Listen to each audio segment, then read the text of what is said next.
Hi hello ಎಲ್ರಿಗೂ ನಮಸ್ಕಾರ.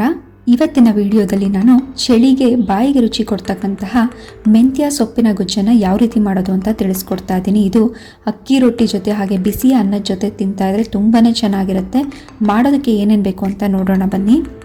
ನಾನಿಲ್ಲಿ ಚಕ್ಕೆ ತೆಗೆದುಕೊಂಡಿದ್ದೀನಿ, ಹಾಗೆಯೇ ಬೆಳ್ಳುಳ್ಳಿ ಎಸ್ಲು, 4 ಟೊಮ್ಯಾಟೊ, 4 ಒಣಮೆಣಸಿನ್ಕಾಯಿ, 2 ಈರುಳ್ಳಿಯನ್ನು ಕಟ್ ಮಾಡಿ ಇಟ್ಕೊಂಡಿದ್ದೀನಿ. ಹಾಗೆ ರುಬ್ಲಿಕ್ಕೆ ಕಡಲೆ ಬೀಜ, ಜೀರಿಗೆ, ನೆನೆಸಿರ್ತಕ್ಕಂಥ ಗೋಡಂಬಿ ಬಾದಾಮಿ, ಹಸಿ ತೆಂಗಿನ ತುರಿ, ಕಡಲೆಬೇಳೆ, ಹಾಗೆ ಉರಿಯೋದಕ್ಕೆ ಎಣ್ಣೆ ತೆಗೆದುಕೊಂಡಿದ್ದೀನಿ. ಒಗ್ಗರಣೆಗೆ ಎಣ್ಣೆ, ಸಾಸಿವೆ, ಜೀರಿಗೆ, ಹಿಂಗು, ಕರಿಬೇವು, ಅರಿಶಿನ ಬೇಕಾಗುತ್ತೆ. ಹಾಗೆ 3 ಕಪ್ನಷ್ಟು ತೊಳೆದು ಕಟ್ ಮಾಡಿರ್ತಕ್ಕಂತಹ ಮೆಂತ್ಯ ಸೊಪ್ಪು. ಈಗ ಮಾಡೋದು ಹೇಗೆ ಅಂತ ನೋಡೋಣ ಬನ್ನಿ. ಮೊದಲು ಒಂದು ಬಾಣಲಿಗೆ 2 ಟೀ ಸ್ಪೂನ್ ಎಣ್ಣೆ ಹಾಕ್ಕೊಂಡು ಜೀರಿಗೆ, ಚಕ್ಕೆ, ಕಡಲೆಬೇಳೆ ಹಾಗೆ ಒಣಮೆಣಸಿನ್ಕಾಯಿನ ಹಾಕ್ಕೊಳ್ಬೇಕಾಗತ್ತೆ. ಇದರ ಜೊತೆಗೇ ನಾನು ಬೆಳ್ಳುಳ್ಳಿ ಮತ್ತು ಈರುಳ್ಳಿಯನ್ನು ಕೂಡ ಹಾಕ್ಕೊಳ್ತಾ ಇದ್ದೀನಿ. ಹಾಗೆ ಉಳಿದಿರ್ತಕ್ಕಂಥ ಟೊಮ್ಯಾಟೊ ಏನಿದೆ ಅದನ್ನು ಕೂಡ ಹಾಕ್ಕೊಳ್ಬೇಕಾಗತ್ತೆ. ನಾನಿಲ್ಲಿ ಹುಳಿ ಟೊಮ್ಯಾಟೊನ 4 ತೆಗೆದುಕೊಂಡಿದ್ದೀನಿ. ಎಲ್ಲನೂ ಒಟ್ಟಿಗೆ ಹಾಕ್ಕೊಂಡು ಕಡಲೆ ಬೀಜನೂ ಇದಕ್ಕೆ ಸೇರಿಸ್ಕೊಂಡು ಹುರ್ಕೊಳ್ಬೇಕಾಗತ್ತೆ. ನೆನೆ ಹಾಕಿರ್ತಕ್ಕಂಥ ಗೋಡಂಬಿ ಬಾದಾಮಿಯನ್ನು ಹುರಿಯೋ ಅವಶ್ಯಕತೆ ಇಲ್ಲ, ಅದನ್ನು ರುಬ್ಲಿಕ್ಕೆ ಹಾಕ್ಕೊಂಡ್ರೆ ಸಾಕು.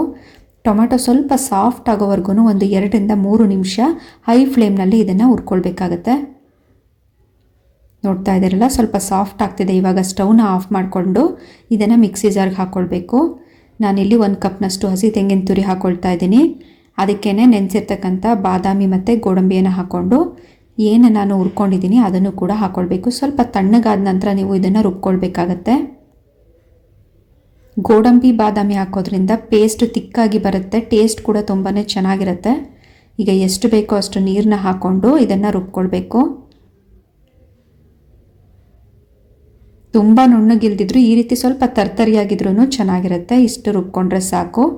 ನಂತರ ನಾನು ಅದೇ ಬಾಣಲಿಗೆ 2 ಟೇಬಲ್ ಸ್ಪೂನಷ್ಟು ಎಣ್ಣೆಯನ್ನು ಹಾಕ್ಕೊಳ್ತಾ ಇದ್ದೀನಿ. 1 ಟೀ ಸ್ಪೂನಷ್ಟು ಸಾಸಿವೆ, 1 ಟೀ ಸ್ಪೂನಷ್ಟು ಜೀರಿಗೆ, 1/4 ಟೀ ಸ್ಪೂನಷ್ಟು ಹಿಂಗನ್ನು ಹಾಕ್ಕೊಳ್ತಾ ಇದ್ದೀನಿ. ಹಾಗೆಯೇ 1/4 ಟೀ ಸ್ಪೂನ್ ಅರಿಶಿನದ ಪುಡಿಯನ್ನು ಹಾಕ್ಕೊಳ್ಬೇಕು.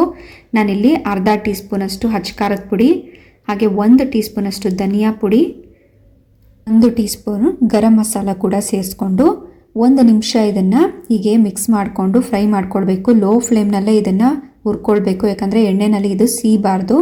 ಇದೇ ಟೈಮ್ನಲ್ಲಿ ನಾನು ರುಬ್ಬಿರ್ತಕ್ಕಂತಹ ಮಸಾಲ ಪೇಸ್ಟನ್ನು ಕೂಡ ಆ್ಯಡ್ ಮಾಡ್ಕೊಳ್ತಾ ಇದ್ದೀನಿ. ಇದನ್ನು ಕೂಡ ಒಂದು 2 ನಿಮಿಷ ಈ ರೀತಿ ಫ್ರೈ ಮಾಡ್ಕೊಳ್ಬೇಕು ಎಣ್ಣೆನಲ್ಲಿ.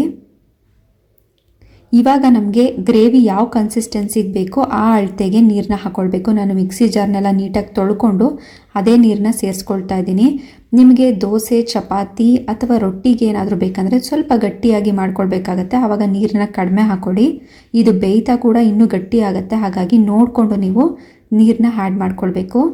ಈ ಟೈಮ್ನಲ್ಲಿ ನಾನು ಕರಿಬೇವಿನ ಸೊಪ್ಪನ್ನು ಹಾಕ್ಕೊಂಡು ಮೆಂತ್ಯ ಸೊಪ್ಪನ್ನು ಕೂಡ ಸೇರಿಸ್ಕೊಳ್ತಾ ಇದ್ದೀನಿ. ಮೆಂತ್ಯ ಸೊಪ್ಪನ್ನು ಎಣ್ಣೆಯಲ್ಲಿ ಹುರಿಯೋ ಅವಶ್ಯಕತೆ ಇಲ್ಲ. ಈಗ ರುಚಿಗೆ ತಕ್ಕಷ್ಟು ಉಪ್ಪನ್ನು ಆ್ಯಡ್ ಮಾಡ್ಕೊಳ್ಬೇಕು. ಈಗ ಇದನ್ನೆಲ್ಲ ಮಿಕ್ಸ್ ಮಾಡಿಕೊಂಡು ಮಿನಿಮಮ್ ಅಂದ್ರೂ ಒಂದು 5 ರಿಂದ 6 ನಿಮಿಷಗಳ ಕಾಲ ಮೀಡಿಯಮ್ ಉರಿನಲ್ಲೇ ಇದನ್ನು ಬೇಯಿಸ್ಕೊಳ್ಬೇಕಾಗತ್ತೆ. ಈ ಮಸಾಲೆ ಎಲ್ಲ ಸ್ವಲ್ಪ ಆರುತ್ತೆ, ಹಾಗಾಗಿ ಒಂದು ಪ್ಲೇಟ್ನ ಮುಚ್ಚಿಬಿಟ್ಟು ನೀವು ಮೀಡಿಯಮ್ ಉರಿನಲ್ಲೇ ಬೇಯಿಸ್ಕೊಳ್ಬೇಕಾಗತ್ತೆ.